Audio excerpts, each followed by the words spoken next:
time today is 18 September, Thursday, and we are going to do the topic sexual assault for theory point of view, because this topic is very important topic, and this differed from the talks and the theory point of view. But today now we are going to discuss about the theory point of view.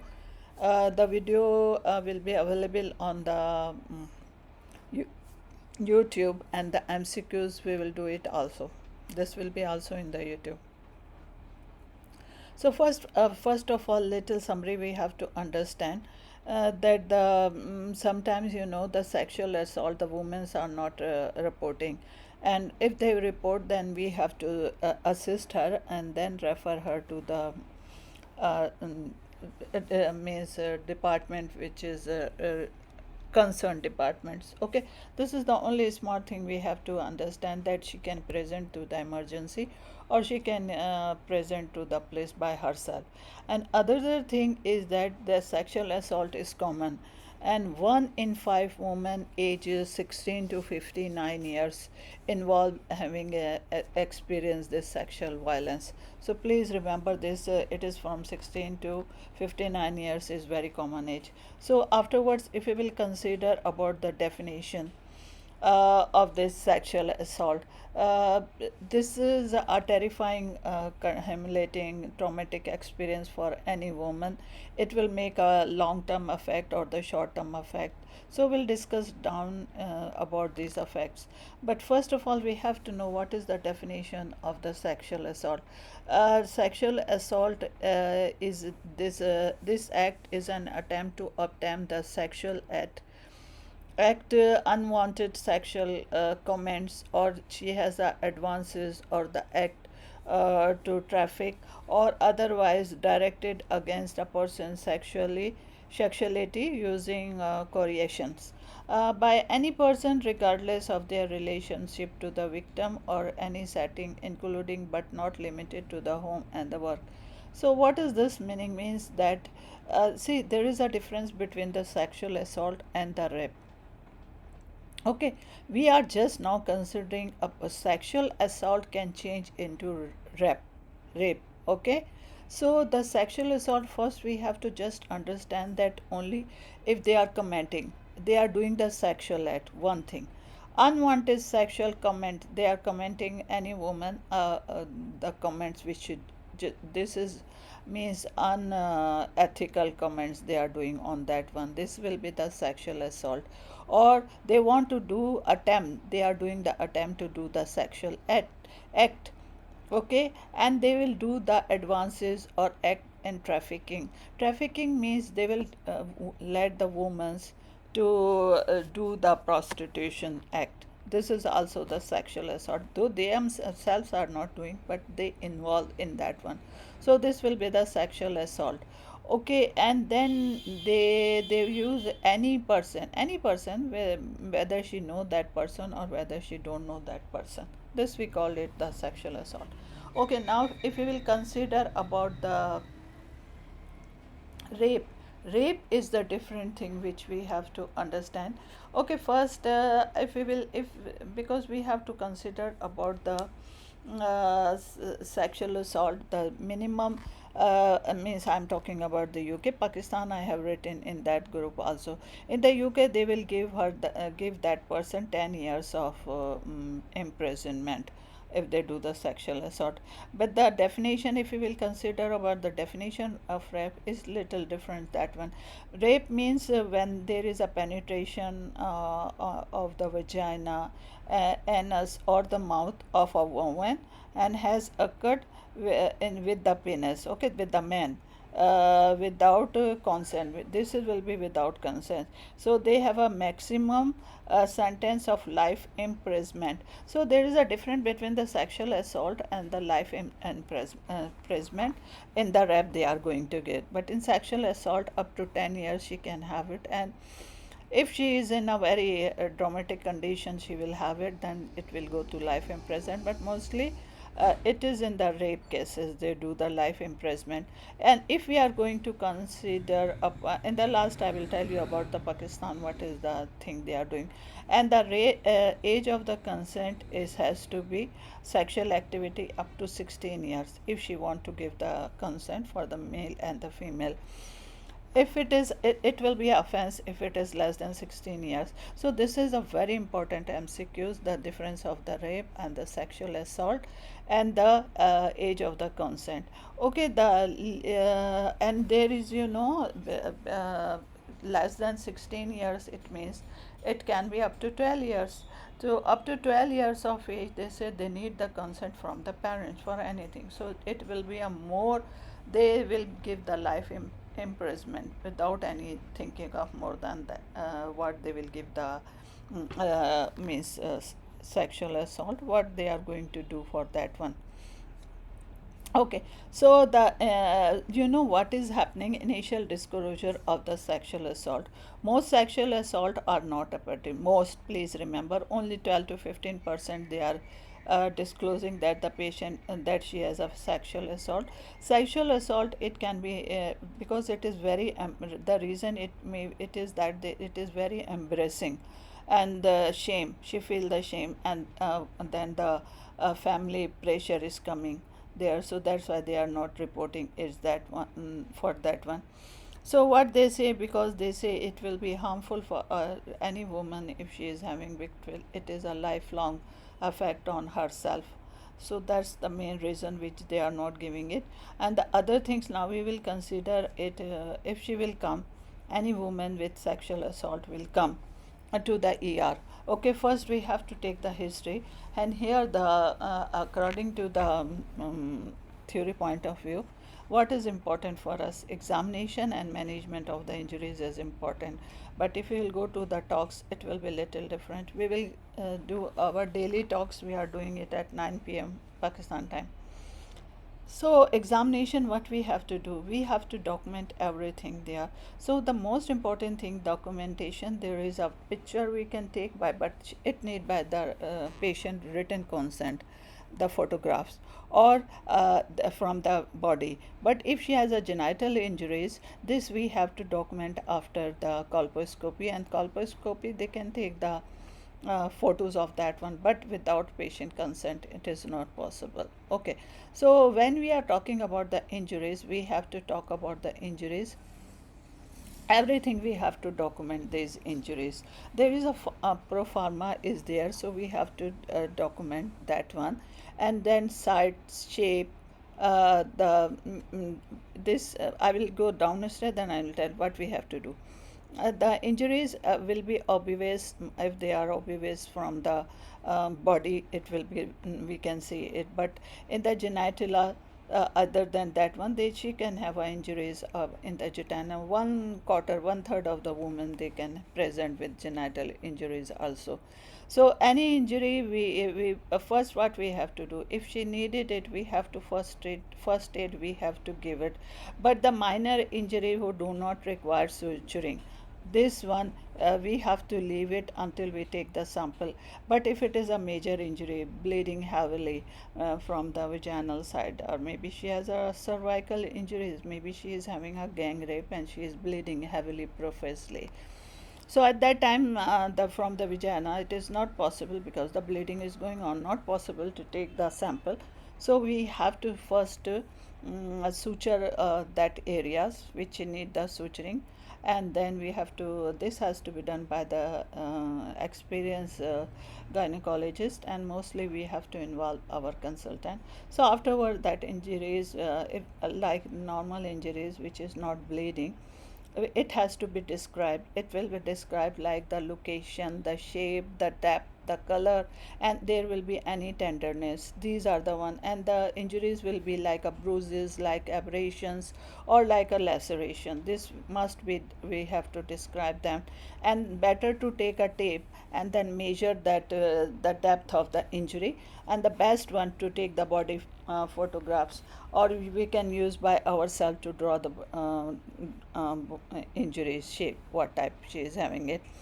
But if we are doing the photographic injuries, need the written consent, okay, from that lady. This is the thing which we have to understand, this for the part where the thing is that the patient can want to do the complaint to the police, or if she don't want to do the complaint to the police. If she want to do the complaint to the police, the police, they have their own medical team. They are the one who will get it forensic samples. They are the one, they are expert, they will do this thing. But if the patient, she refuse it, she say no, I don't want to make the complaint to the police, so we have to respect her consent. And then we have to take in the emergency room, there is a one kit which we call it early evidence kit. In early evidence kit we have to do four things. It is there. There is a mouth swab, mouth rinse, urine sample we have to take it, okay. This four things which we have to swab, urine sample we have to take it, okay. This urine sample is very important to this one, because we have to get it that she has been drugged or not, because in the urine most of the time the drugs will come. And the swab sample from the mouth, because maybe they use the oral sex for her, so to get the DNA from there, that's the main aim of that reasons. So mouth swab, so the rinse, and then we have to tell her this we will use it, and then this we will put this four things in the early evidence kit, and then we will seal it, that kit, and then we will sign it, time, place, date, and the sign who has taken all these things. And then the description of the this one, the description of that injuries. This we have to put it, these are safe for up to they say according to them it will be safe without any complaint in the particular area they have it. This centers, in this center they will put it up to 1 year. If after 1 years, mostly they are putting, I'm talking about this sample preserved without complaint of the place. But if the place is there, they are the one who is going to manage everything. Okay, the forensic sample should be secured. Okay, this one which I already told it. Okay, now we are going to talk it there. We will take the account of where and when the evidence we obtain. Obtain the evidence we have to obtain. The main important thing, we have to understand that the evidence we obtain, we have to write who obtained this evidence, okay. And then because these all samples will, if she will complain to the police, this will go to the court, and these are the samples which are the important things, okay. So afterwards, what we have to do, the prevention, the first important thing is that 5% of women, they can have a risk of the pregnancy, so we have to prevent this pregnancy, unwanted pregnancy, and it is will be a great psychological effect to the woman. So 5% they can get pregnant.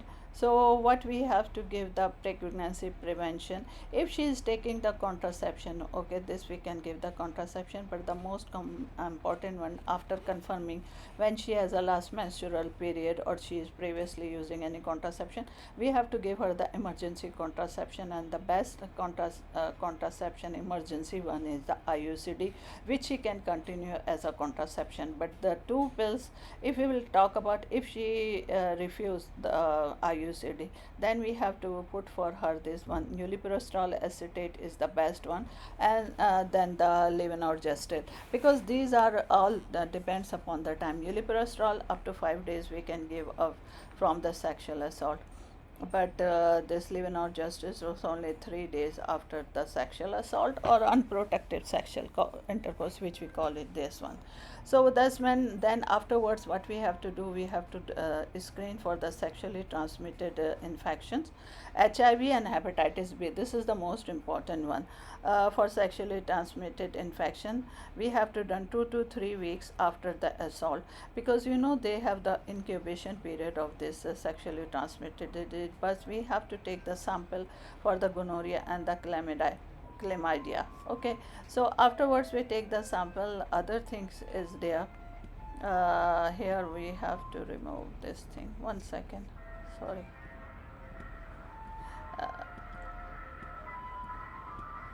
Okay, it is not coming. Later on I have to remove these figures. And what we have to tell, I am telling you. Okay. Okay, so now what we have to do, we done already that one, about our kit. Okay, things is finished.